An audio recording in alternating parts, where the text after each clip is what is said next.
সেখানে আল্লাহ তাআলা সমাসীন।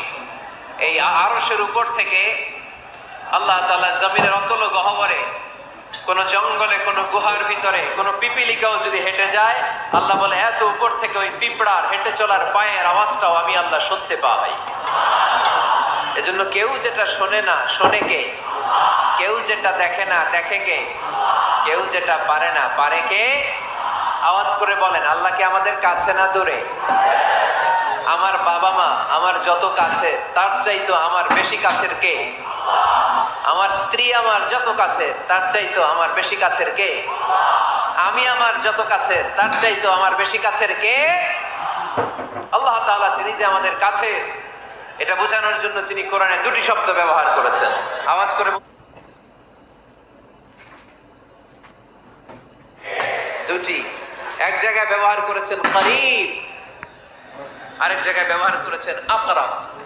রব্বুল আলামিন বলেন, وَإِذَا سَأَلَكَ عِبَادِي عَنِّي فَإِنِّي قَرِيبٌ أُجِيبُ دَعْوَةَ الدَّاعِ إِذَا دَعَانِ فَلْيَسْتَجِيبُوا لِي وَلْيُؤْمِنُوا بِي لَعَلَّهُمْ يَرْشُدُونَ। রব্বুল আলামিন বলেন, নবী হে, আমার বান্দারা যখন তোমাকে জিজ্ঞেস করে আমি কোথায়, তুমি বলে দাও ইন্নী করিব, আমি কাছে। আল্লাহু আকবার। তিনি কাছে। আল্লাহর হাবিব সাল্লাল্লাহু আলাইহি ওয়াসাল্লামকে আল্লাহ কমান্ড দিলেন, আপনি বলে দেন, যখনই উম্মতেরা জিজ্ঞেস করবে আল্লাহ কোথায়, আমি কোথায়, আপনি বলে দেন ফাইন্নী করিব, আমি কাছে। আরেক জায়গায় আল্লাহ ব্যবহার করলেন আকরাব, কাছে না। করিব মানে কাছে, আর আকরাব মানে সবচাইতে কাছে।